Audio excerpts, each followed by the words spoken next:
أعوذ بالله من الشيطان الرجيم بسم الله الرحمن الرحيم رب اشرح لي صدري ويسر لي أمري واحلل عقدة من لساني يفقهوا قولي السلام عليكم ورحمة الله وبركاته. Let's start inshallah. So since this is the last discussion before the Ramadan, so I wanted to share a banquet, festive food, just before the Ramadan. So please take advantage of our last discussion. And today we will start with and hopefully end with a new story as narrated in the Qur'an, which is about the disciples of the Jesus, disciples of Isa, and it's about a table from the heaven. This is from Surah Maida, which means, the word means a table spread with like full of food. Hence the story, or stories about the table, hence the name of the surah. So anyway, let's start, inshallah. So this will be a short discussion, only a few verses.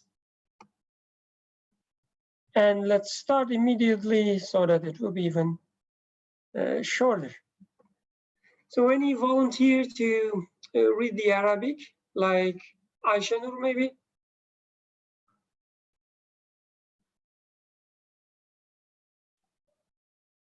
Okay, that means I think maybe you can read.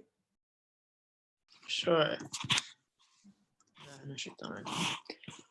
وَإِذْ أَوْحَيْتُ إِلَى الْحَوَارِيِّينَ أَنْ آمِنُوا بِي وَبِرَسُولِي قَالُوا آمَنَّا وَاشْهَدْ بِأَنَّنَا مُسْلِمُونَ. Jazakallah khairan. So, just a second. Can you still see me, my video?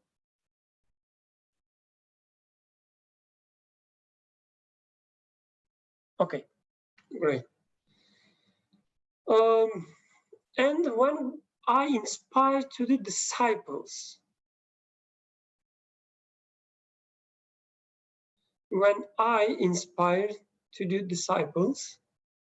believe in me and in my messenger, Jesus, Isa.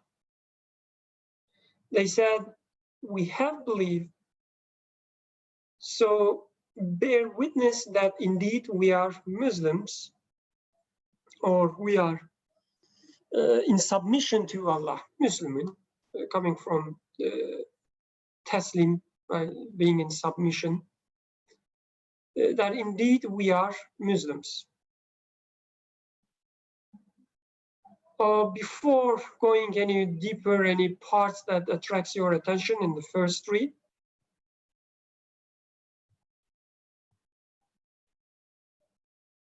Anything that you want to share?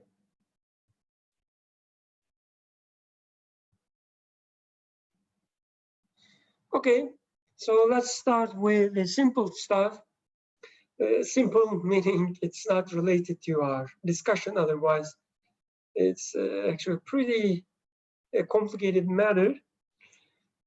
So it says, when I inspired to the disciples, of course there are many discussions what kind of inspiration this is, but I simply will omit such discussions. I will rely on, again, another verse in Quran, which says, and we inspired to be, like the animal, the insect, bee. So the same inspiration,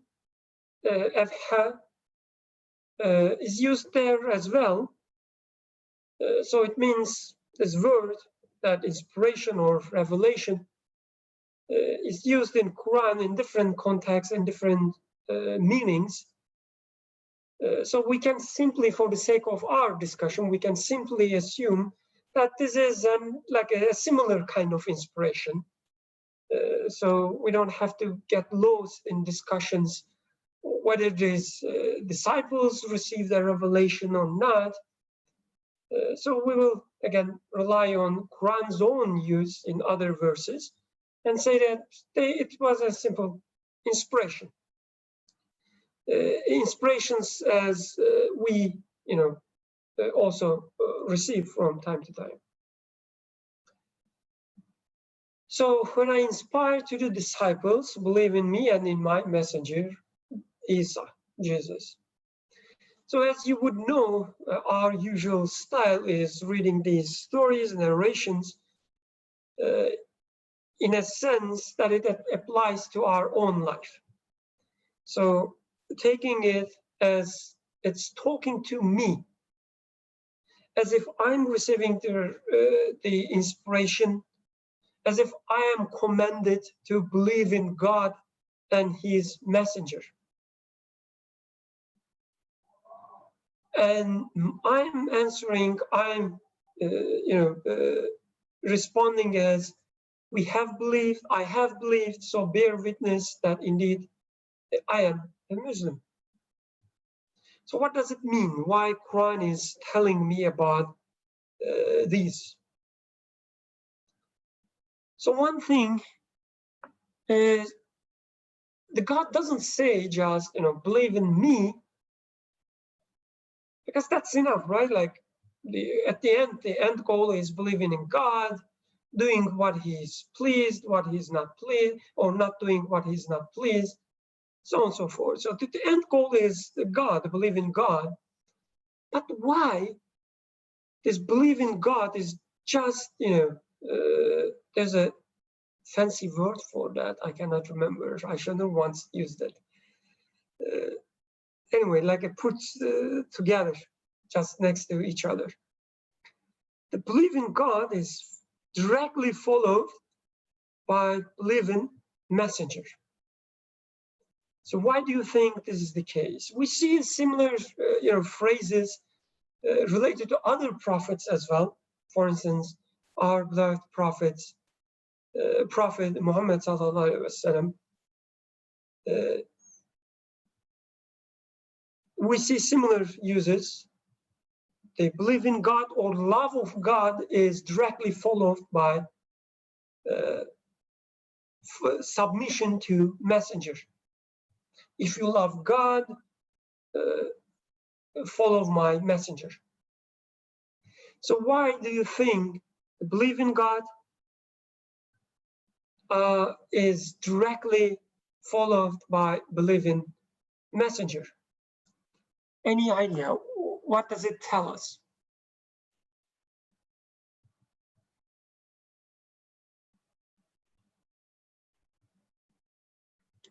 Come on, don't be shy. I'm sure you have great ideas. Ayşenur plus Abdurrahman, please go ahead. Just to start off, warm up everyone, I guess. I mean, a messenger represents a message, right? And in this context, that message is one that should acquaint me with my source of existence, with my creator. So I almost read it in terms of believe in my messenger if you are to be able to believe in me. Like the messenger becomes the means, the vehicles through which I can attain that belief in the creator. I am in need of speech. I think a messenger represents the message, right? So to believe in the messenger, because it sounds weird in a sense, like believe in the messenger. What does that mean? Believing in a messenger. So a messenger represents whatever message is being transmitted. And so that message itself becomes also a vehicle through which I can come to see if it aligns with my own experience in the world, with my own experience within myself, and therefore confirm belief in a creator, something Can like I that. also say Yeah. like I'm just thinking about believe in me and in my messenger. Why does the belief of God come with a messenger? And I think we can also read this, or I'm reading this as, really for me, there is no God without a messenger.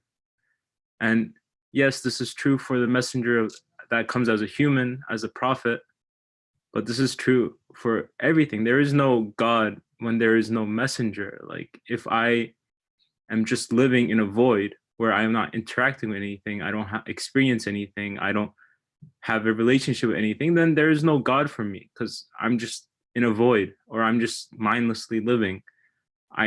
To have a God, for this concept of God to exist, to form a relationship with this God, I need some way to get to him, or some way to interact with him, some way to like have an emotional dialogue or a relationship with him. And this needs to be through a messenger, whether, this can be a messenger of my taste buds when I'm drinking water, or when I'm feeling sad, or this could be in an action like prayer, in a dua I make. Like these actions and acts that I do could also be messengers, because they could be things that I read in God's name. Like they are means of me reading God's names or interacting with God. They act as messengers. So yeah, just the more broad definition or idea of what a messenger could be. And just as a final note before I end this dialogue is, because that warmed me up, initially, I guess also there's the idea that, well, I don't need like a person to tell me that God exists. I can confirm that through my own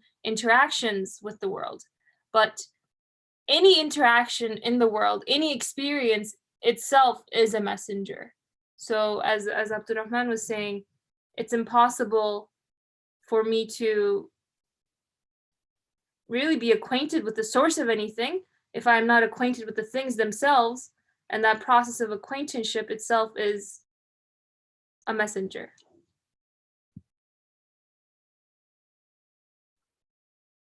Jazakallah khairan. Very interesting, very beautiful thoughts. So one question is like, what does it even mean, like believing in God? So it is, I guess, easy to look at the creation and say that, okay, there must be something beyond all this creation, beyond all this existence. It's obvious that I didn't create it. It's obvious that these things cannot create themselves. So there must be something. So I guess this is the easy part. When it comes to my relationship with this thing, the source of the creation, source of the existence, when it comes to my connection with it, so believing God actually means that believing in your being not a God, your being not a creator. So what I mean is that my existence, I exist, I enjoy things, I hate things, I experience things, and I don't give existence to any of these. I am created, I am being created constantly. So this is part of believing God. Believing God is not just saying that, yes, there must be a source beyond this, behind this creation. It also means that I, myself, also being created. This also means that I don't have any power, because every power that I experience is also created by God. This is part of believing God. I don't have any, intellect. It is being created and given to me. I don't have any X, I don't have any Y. This is all part of believing God. And believing God also means that I am not able to give any answer to the questions that I have. Even these questions are being created in me for some reason. Questions like, what am I doing here? Why I'm living? Why I am created? Where am I going to? What will happen to me tomorrow? What if I get fired from the work? Who's going to sustain me? All these questions that I have are created in me, and I cannot find the answers, because answers needs to be created as well. So all these together is believe in God. So believing God also means that when you look for answers, you look for answers from God. You say, you gave me these questions, you should give me the answers. I cannot find answers myself. And this such a mindset is part of this believing messenger, meaning I need a means of finding answers to my questions. I need a message from you. I need a messenger from you to find my answers. So believing God comes as a package with believing messenger. At least a proper belief in God comes with proper believing messenger as well. So this is at least how I understand it. If you disagree, if you want to add something, please go ahead. I will, as usual, wait a few seconds for any comments, any questions, objections. Otherwise, continue.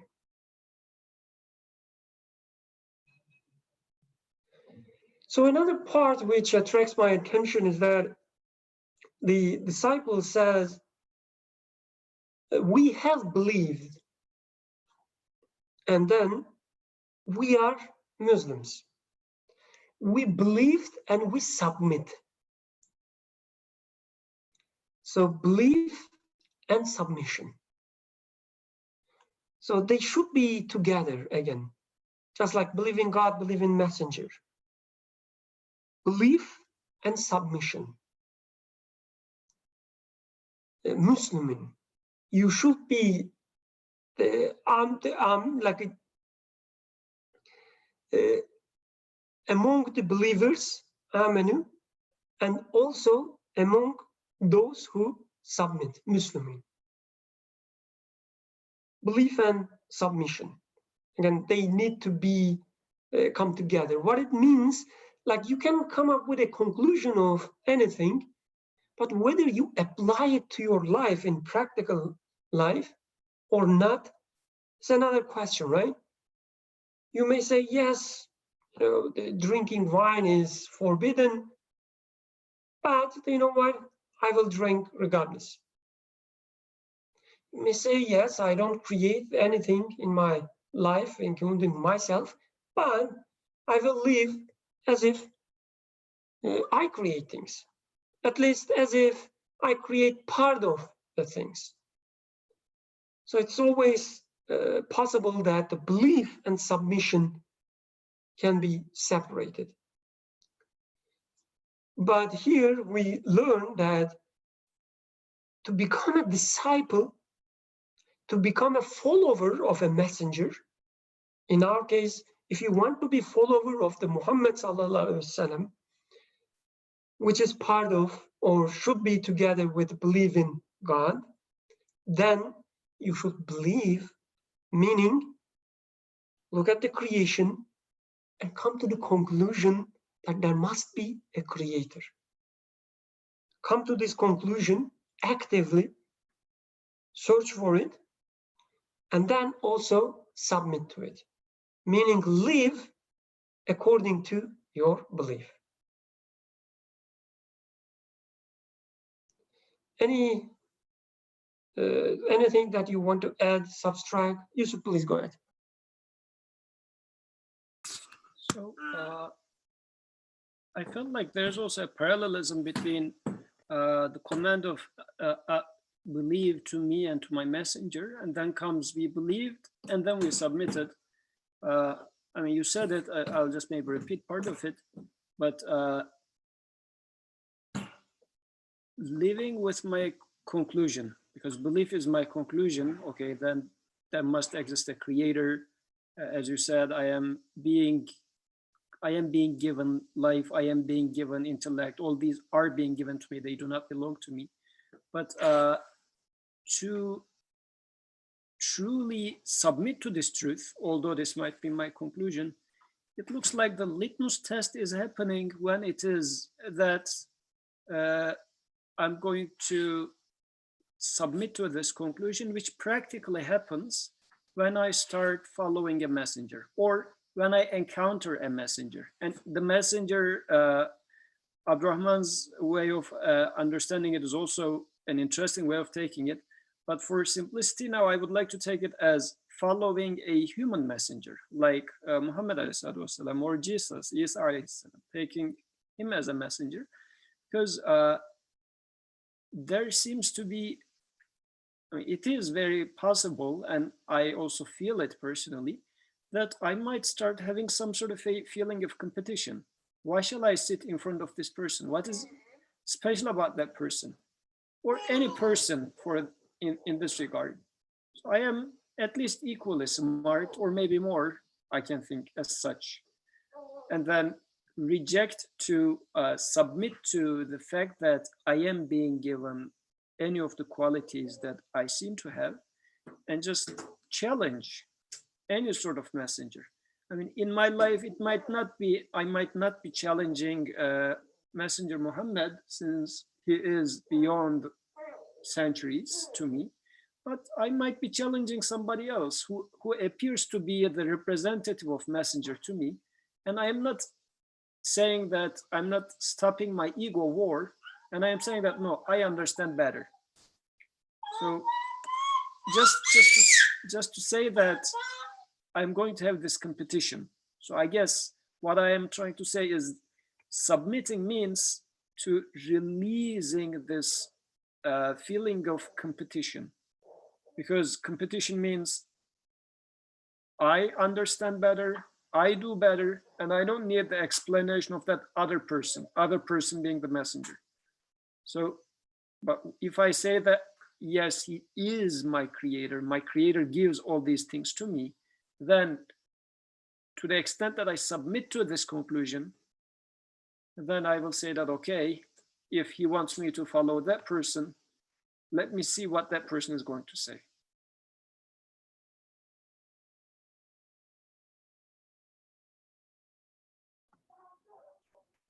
Jazakallah khairan. Any other comments? Otherwise, we can continue.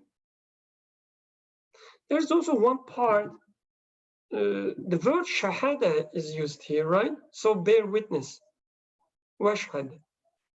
That's also interesting, but also actually like everything that we talked, I guess so far is somehow connected with this word, ashhad. So bear witness. So believe in God is not something you believe in, an external thing, and you say that, oh yes, he must be there, he must be giving some commands, he must be, the creating things, he has the power, he can change everything, whatever. No, your belief in God is something you should experience within you. It should be part of your life. And this is, I guess, like elegantly summarized with so bear witness.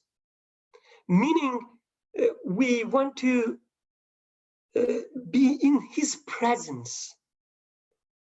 We want to be with him, quote unquote. So I believe, I am submit, and I want this submission to be in his presence. I want to be loved by him.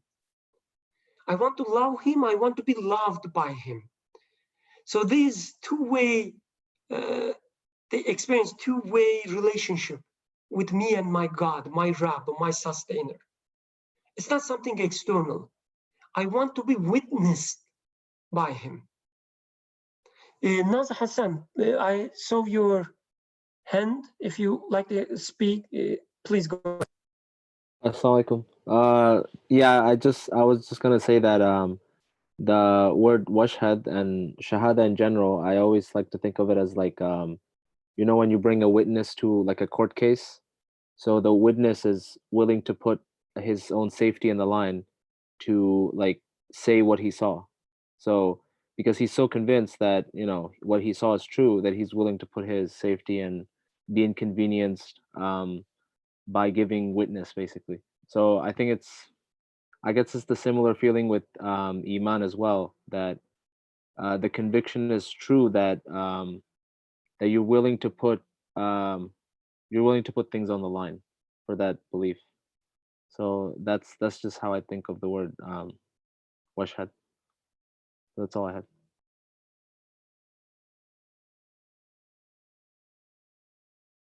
I was muted. I was just thanking you. Didn't miss anything. Jazakallah khairan. That was an interesting point. Yusuf, please go ahead. We can continue.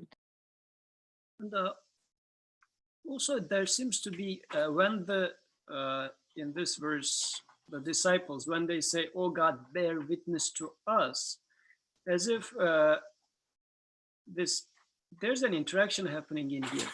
So the Creator says, "Believe me and my messenger." They say, "We believe in you and we submit to you." And again, we are doing this for as if taking your witnessing. We want your gaze on us. This is what I am in need of. I want to be seen. And this is practically what we are doing, for instance. Let's say when I buy a gift to my wife, what is my motivation for that? I want my wife to appreciate my goodness, my like kind-hearted personness. So, but at the end of the day, the gift is going to decay. I'm going to get old. My wife is going to get old. Both of us are going to die one day. So, I mean, what is the purpose of that feeling then? If everything is decaying, so what is it? Why is it that human is given this feeling of to be seen? What is the proper use of that feeling? So it looks like the Havariyun, the disciples in here, find the proper use of it, saying that, no, we only want to be seen by you. In your gaze, we find solace. Because otherwise, everything decays. If somebody else's eyes, I'm going to be too valuable, and then this person is going to die next moment. So what? So my value decayed with this dying person. So I shouldn't be tying my value to that person who is going to die anyways. So it looks like the disciples in here are saying that our value, if such a thing exists at all, can only be in your gaze, in your eyes, metaphorically speaking, from that perspective. So, which means in here, so bear witness, as it says that there is my relative to what am I valuable? Relative to you, or from you only, I can be considered valuable. Otherwise, there is no mention of value possible for human. So reaching this level of understanding, I guess, or living with that sort of an understanding is being depicted here, I guess. Jazakallah khairan. Okay, next verse. Who's reading? Yusuf Yilmaz, would you like to read the Arabic part?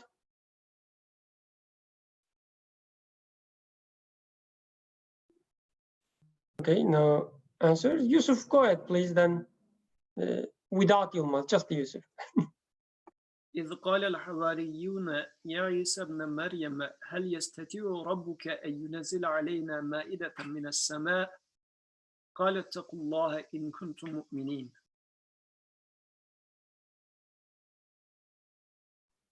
Thank you. When the disciples said, "O Jesus, son of Mary, can your Lord send down to us a table from the heaven?" Said, "Fear Allah if you should be believers. In kuntum. Okay. So before, in the previous verse, they said we believed and also submitted.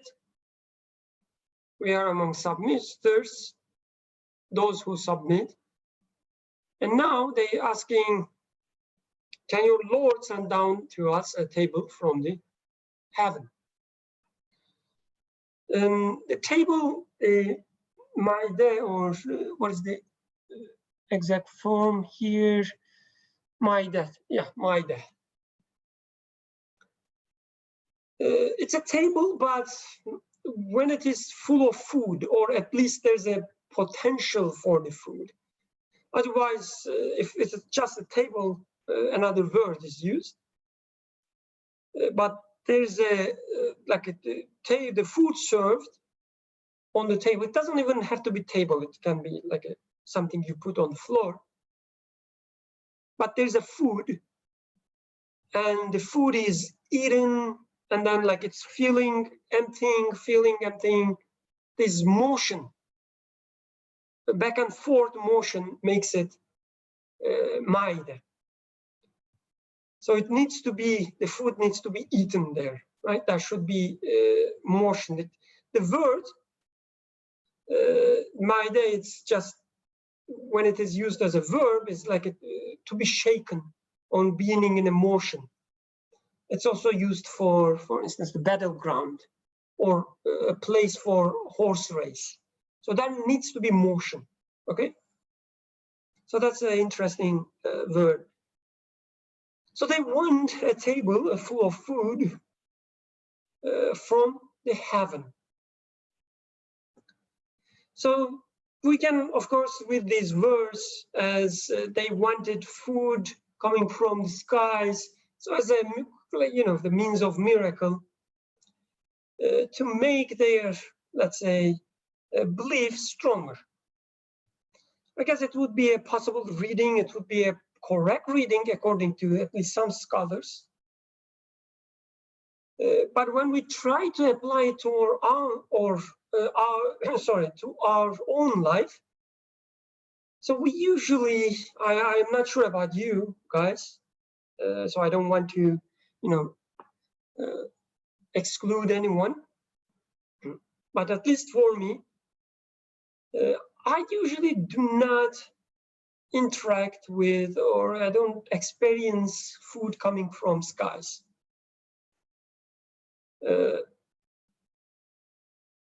So when I read this verse, when I try to apply it to my own life, I guess I can take it as food for my, let's say, soul, my spirit, because it's coming from Sema, right? It's not from ours. It's not from earth. It's coming from either, you can say it's sky or heaven, Sema. So we know that in Qur'an, this dichotomy, the earth, Sema, or earth and heaven, is used a lot. And most of the times, it is also used metaphorically to refer to what is in front of my eyes and where I reach beyond what is in front of my eyes, or what is given to me and then what I gain from it as a human. I read a book and I understand something. The earth of the book is the pages, and what I understand would be coming from heaven, for instance, within this metaphor. So I can easily take it as a food for my spirit. Or again, I can take it as a miracle as well. But I guess the main point here is the disciples in the previous verse that said we believed, which, by the way, is narrated with the word amen. Amen. We believed in past tense. And whenever we see this belief is used in past tense in Quran, at least to the parts that I am aware of, it is usually followed by new conditions or new things that should be done by believers.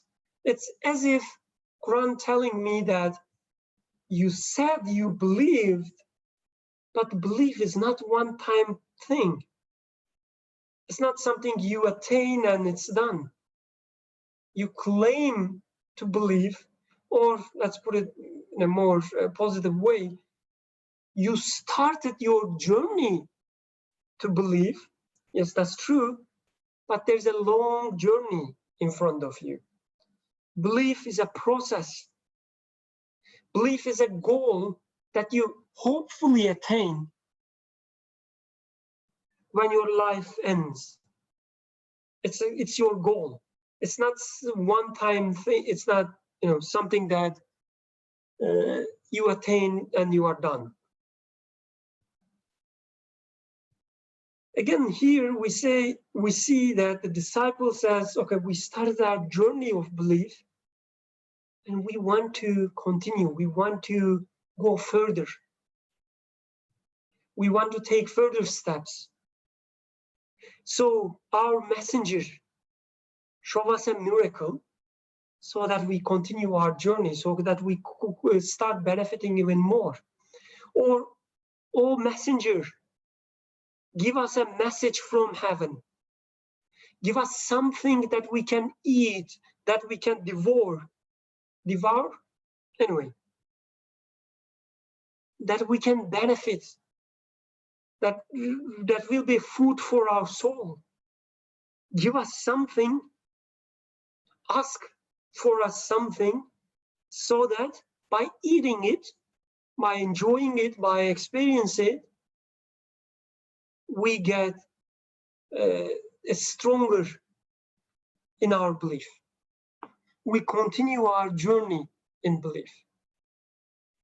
This is one way of reading it, which I find both plausible, pleasable, and also applicable to myself. Of course, we can also read it as disciples were not sure, so they asked for a miracle, and Jesus warned them, telling them, don't you fear God? If you are believers, fear God. But I will ask anyway. So these different, possible readings, I guess, whichever you can benefit as a guidance would be more beneficial and more applicable to you, of course. Any questions, any comments so far? Anything from our physical participants? Okay, no.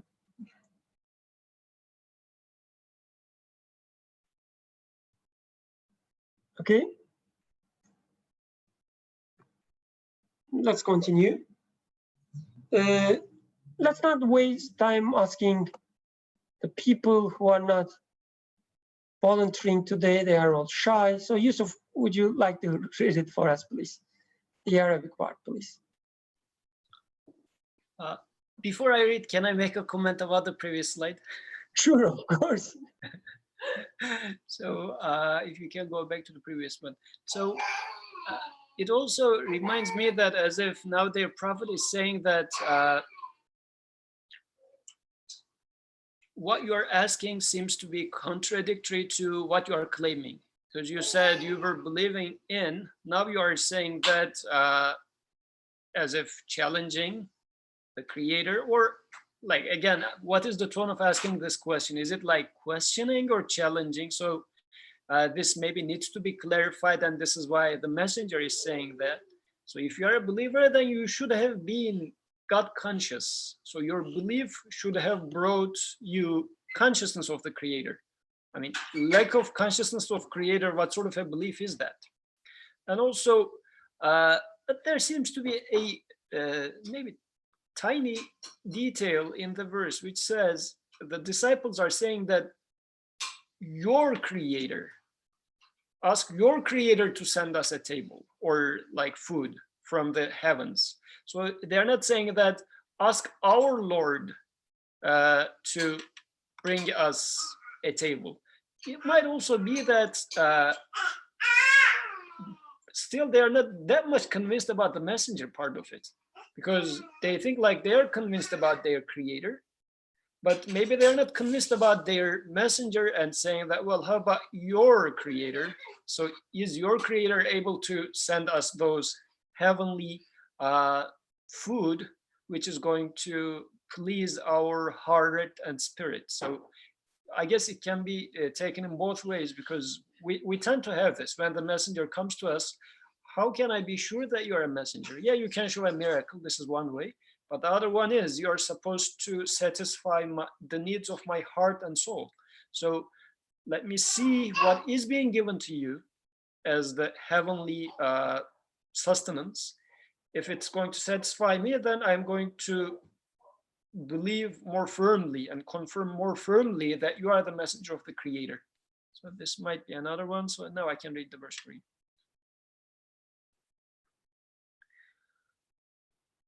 قالوا نريد. Okay. Sorry. So let me, yes.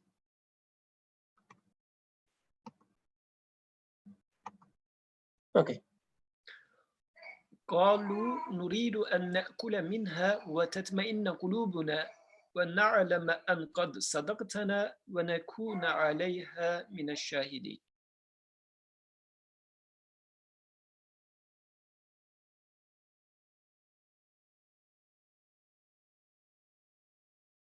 Jazakallah khairan. Actually, like this verse also supporting your interpretation for the previous verse, because now disciples, they said, we wish to eat from it and let our hearts to be reassured and know that you have been truthful to us and be among its witnesses. So we want to also witness it. So just like you mentioned for the previous verse, the reason the disciples asking for such a thing, they want to eat from it, meaning like you coming from the message from heaven. So let us try it, experience it, try to apply it to our lives and see whether it satisfies our hearts or not. Also, let our hearts be reassured about your messengership, also about your Lord. That the Lord, like your Lord, I take it as the Lord as you introduce, the Lord as you, explain to us.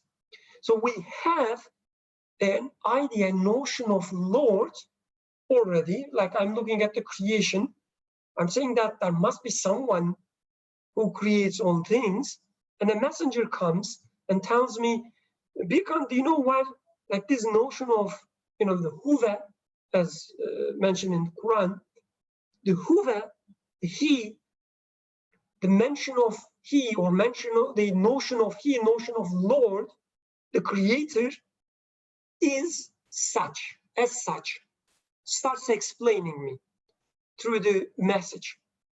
So disciples want to, listen to it, experience it, eat it, not just, listen, but eat it, meaning apply it to their lives and see whether their hearts are satisfied or not.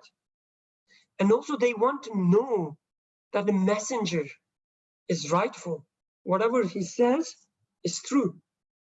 So this is something we're looking for in a messenger, right? We don't want to listen a wise man who is sometimes truthful, sometimes, he might also fail from point to point. We all are humans. I want answers to my human needs, to my human questions, from a source who wouldn't fail, from a source who would be truthful, not a source just like myself, sometimes true, sometimes wrong, sometimes, you know, passing the test, sometimes failing the test. I want someone who is among truthful, sadiqin. And also we see there's shahada comes here as well.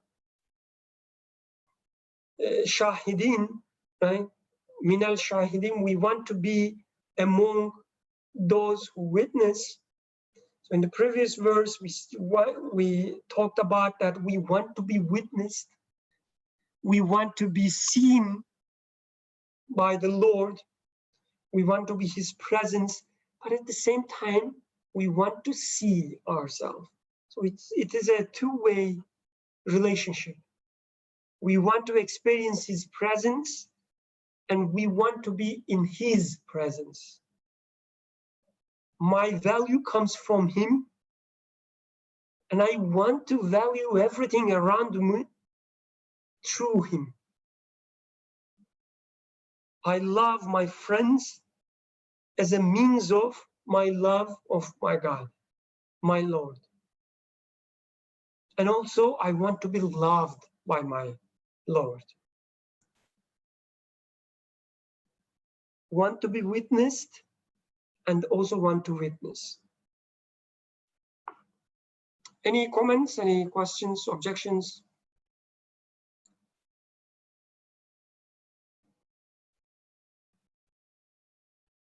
Okay, let's continue then. Yusuf, please.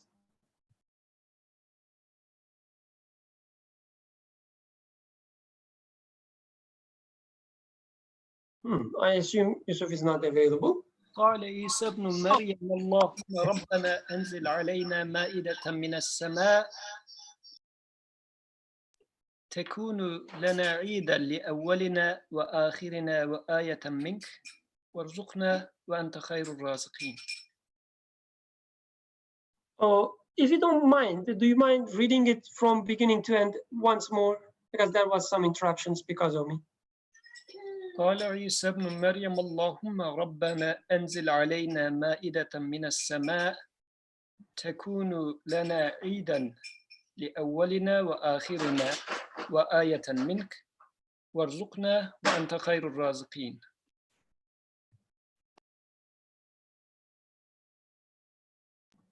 Thank you. And it goes as said Jesus Isa, the son of Mary, O Allah, our Lord, sent down to us a table from the heaven to be for us a festival for the first of us and the last of us, and a sign from you, and provide for us, and you are the best of providers. Send us a table from heaven to be for us a festival, Eid. Hopefully, inshallah, we will experience Eid after a month of fasting soon, so that it will be an Eid for us, Eidan. Lil-Avvali, right? Avvalina and Ahirina. Is it Ahirina? Sorry. Yes. Ahirina. Avvalin and Ahirin. Before and after, or first and last. And it should be a sign, ayah, from you.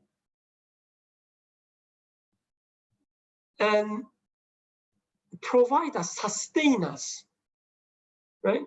Rizq. Provide us, you are the best of providers. So disciples were asking for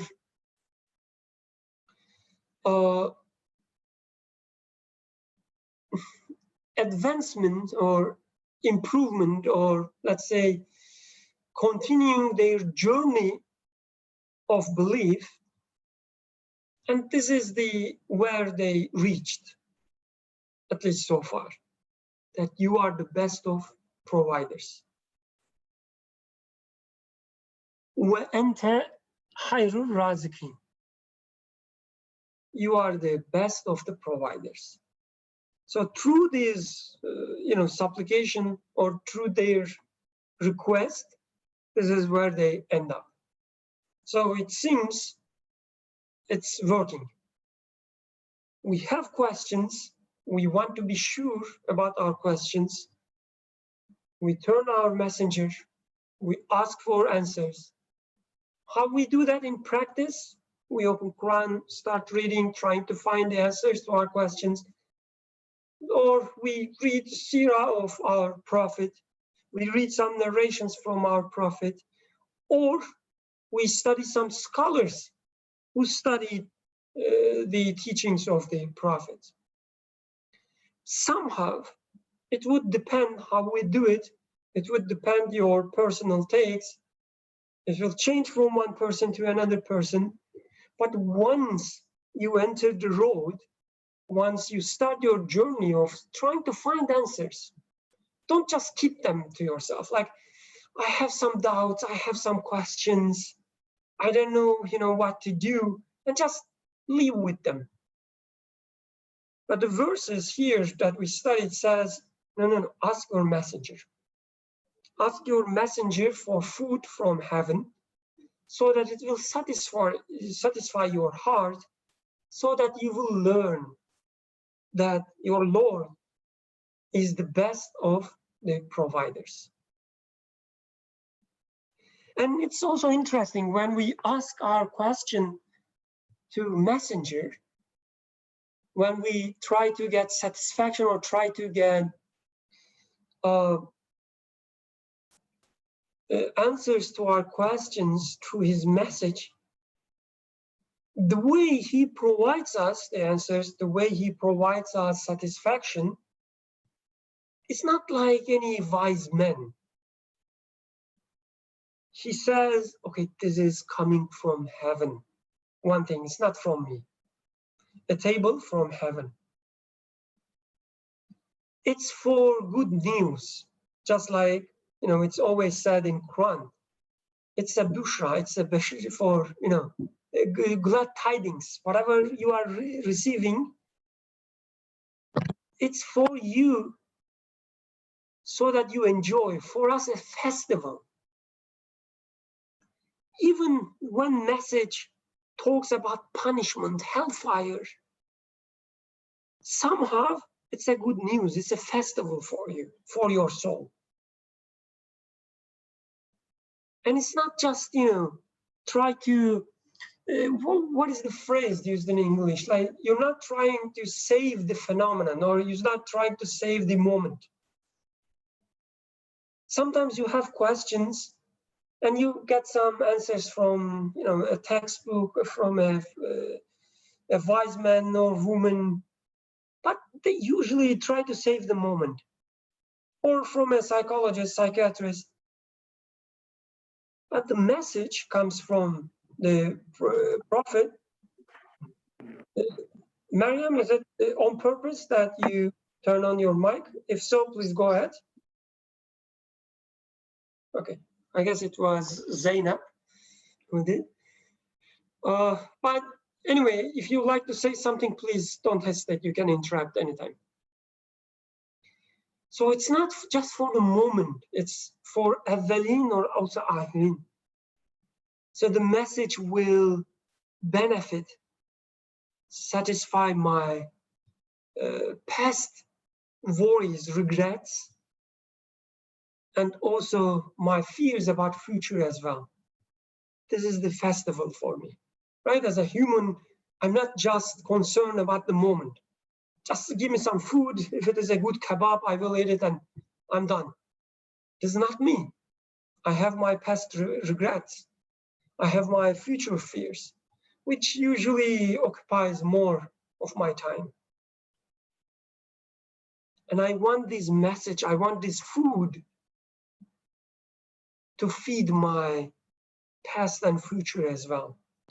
Or you can also take it as feed or satisfy everyone, whoever before me and after me, my friends, my family, my mother. As Jesus always says in these verses, it's not just Jesus, it's Jesus, the son of Mary. It's a continuation of a lineage. Just like myself, I'm son of Mediha, daughter of Jamila, sitting in front of me. So I'm also concerned about everyone in my life. So please provide me people before me, people after me, people with me, my past, my future.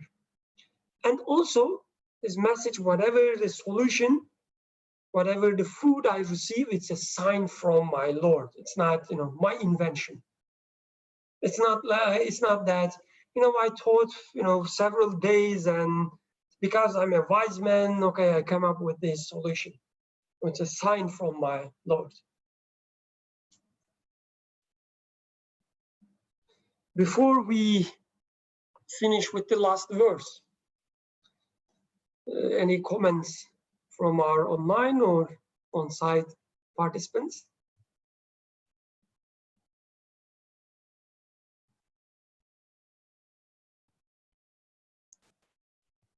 Okay, let's continue with the last verse. There's a request for you, Yusuf. People enjoyed the echo you had when you were reading the previous verse. So if you can again have echo in your voice, it would be nice. Otherwise, you can read it with your voice as well. قال الله إني منزلها عليكم فمن يكفر بعد منكم فإني أعذبه عذابا لا أعذبه أحدا من العالمين. Thank you. I guess for a moment you tried the echo when you say منزلها. Ha was extended a little bit. But yes, thank you.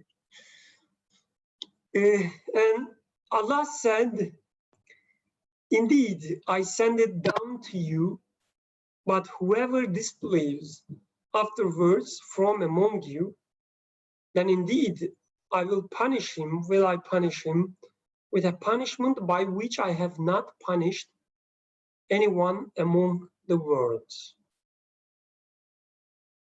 Indeed, I send it down to you. So some scholars take it as I will send it down to you.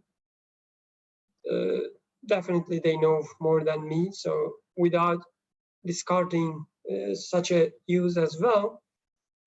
But when we look at the word munazzilu, it's a noun, right?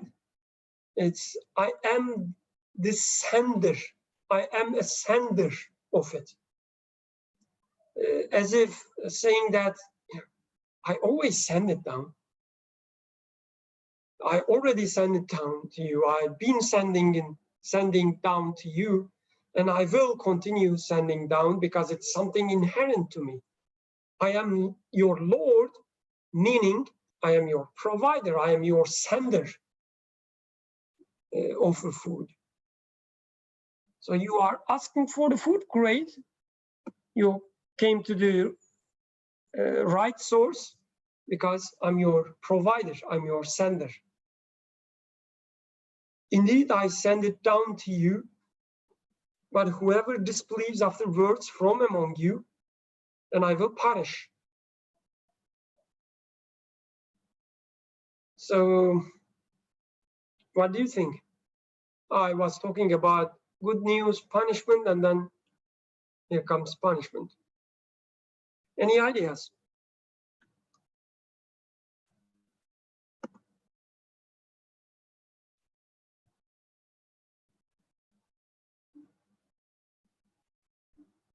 Don't be shy, please.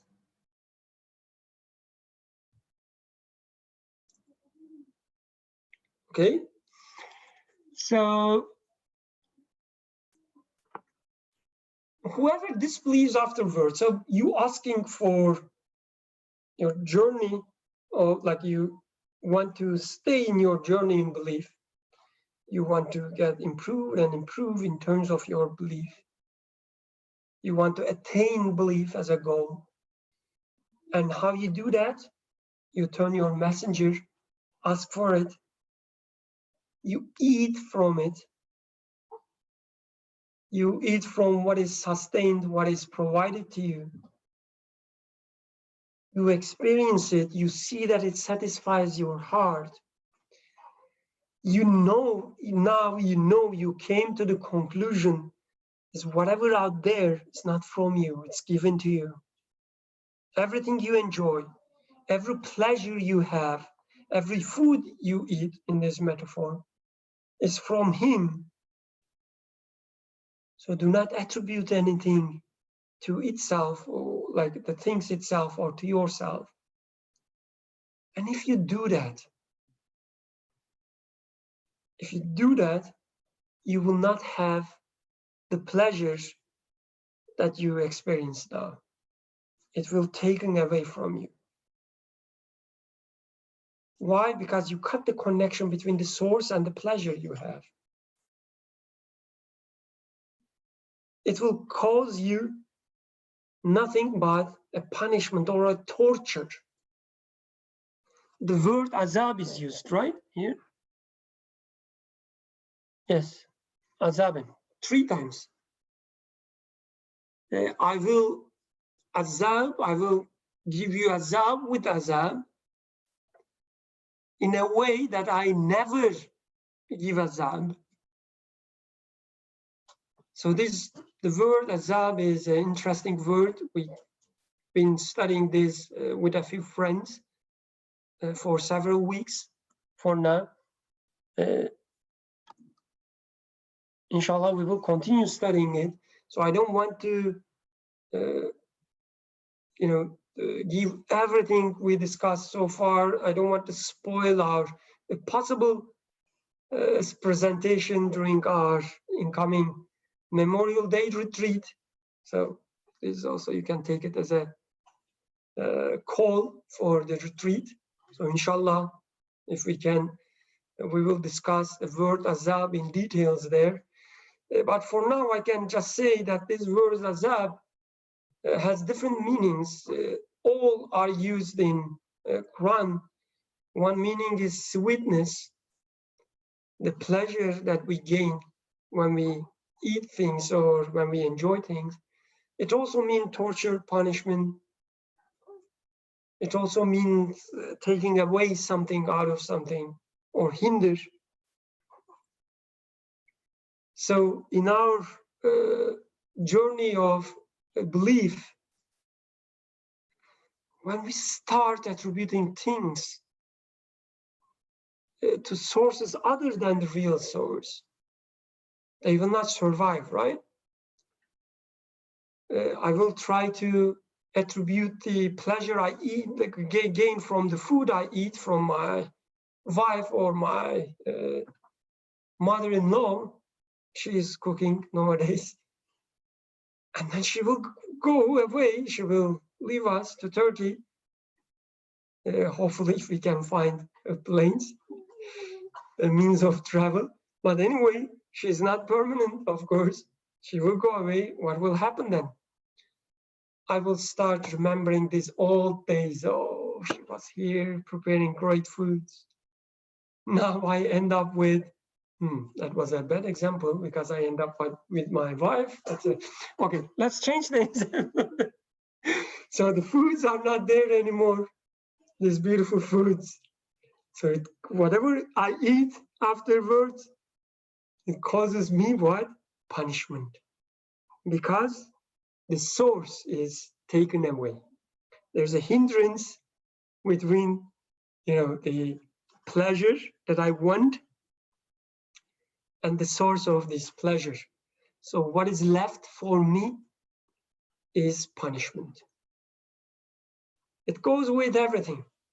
If I think my success, or let's say my salary coming from my boss, something may happen to my boss. I might be get fired. There is a weak connection between the pleasure I have and the false idol, my boss, is hindered or cut easily. So again, what is left is my fear of unemployment. So the verse says, you are in this journey of belief. Try to stay within the path, on the straight path. Do not go astray. Do not, turn your face from heaven, because the fruit is coming from heaven, right? So it means turn your face to heaven. Do not get lost on the earth. Do not get lost in the things themselves. This is the way you should, advance in your journey of belief. Otherwise, what is waiting for you is nothing but punishment, nothing but torture, nothing but azab. So that was this last verse for today, and I believe I covered everything I want to share. I can share. So the stage is yours now. If you have any comments, questions, please go ahead. Yusuf, please. So this also reminded me of, as you were mentioning, the part about when the Creator says, I have been always sending it, and I am already sending and will send it. He says, فَمَنْ يَكْفُرْ, but whoever, like in the translation, it is translated as disbelieves, but kafara means like either denial, but also it means covering up. Like in Arabic, farmers, a word for farmers is kuffar, because farmer is the person who throws the seed and covers it up with earth.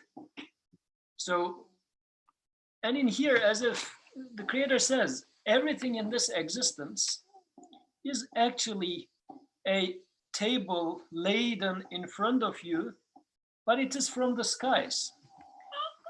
So actually it is heavenly. Everything in this existence is heavenly if you see how it is related to or where it is coming from. But what you do is you cover it up as if you bury it on earth. So as you were mentioning at the beginning, this dichotomy of Sema versus Ard, like the skies or the heavens versus the earth. So what I am doing is I take these heavenly things and treat them as if they are earthly, meaning that I disconnect them from its source. I take it as as if it has no ties or where it is coming from. I totally forget it. I cover it up, and this is as if I am now becoming a kuffar, like earther. I cover it with earth, and then it becomes earthly, worldly, the way that we have been like talking about worldly life, this and that. I guess now it connects together nicely. And then the rest is actually a description of what I am experiencing. When the Creator says, if you cover it up, if you start experiencing it as simply not coming from the heavens, meaning that if you don't attribute it to me, then I find myself in this, the life itself truly becomes like a torture, because everything is dying, I am dying, the most beautiful things that I like is decaying and going away. So the rest actually becomes a description of my status. And I would say, yes, I agree. This is what is truly happening, oh my Creator. Now I can confirm this verse. This is why I guess it's not going to be, I will punish anymore. Actually, I am being punished. And this punishment is practically coming because of me covering it up. As a response to that, as I disconnect the universe, the creation, from its source, then I find myself in this, or get stuck in this earth, under this earth. When I am covering things up, I am also covering myself up, or disconnecting myself from the creator as well. And then this, as if you like, consequence of this disconnection, I find myself in this adab, or this punishment, this separation.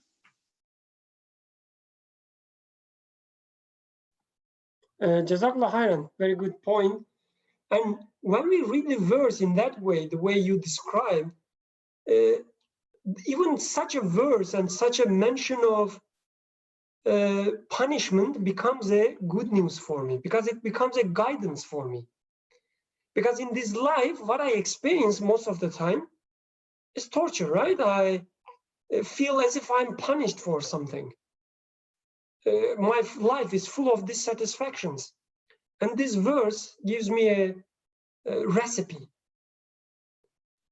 It's like a medicine. It says, Birkan, all these, the feeling of torture you have, all these dissatisfactions, because it's there, because in your journey of belief, you go astray from time to time. Because you cut the connection between the pleasure and the source, real source. So what is left for you is just torture. So it's not, if you don't like, to continue like this, here's your solution. Do not cut the connection between the pleasure and its real source. As Yusuf said, do not cover it up. From the pleasure, find the real source, and through this, you will end up not having dissatisfactions. So this verse becomes a true guidance for me. Just like, I have a problem, I go to a doctor, and doctor's guidance is a good news for me, right?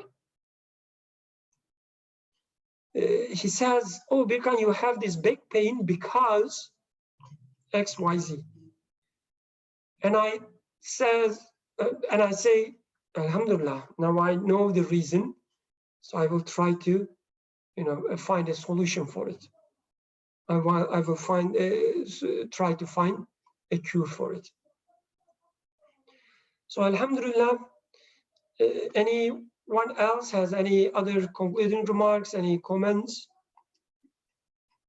Otherwise, inshallah, we can conclude for today. Thank you very much for all your contributions, or your comments, your listening, or questions. Alhamdulillah, thank you very much. But of course, all real thanks goes to our Lord. Subhanaka la ilma lana illa ma 'allamtana innaka antal alimul hakim. Al-Fatiha.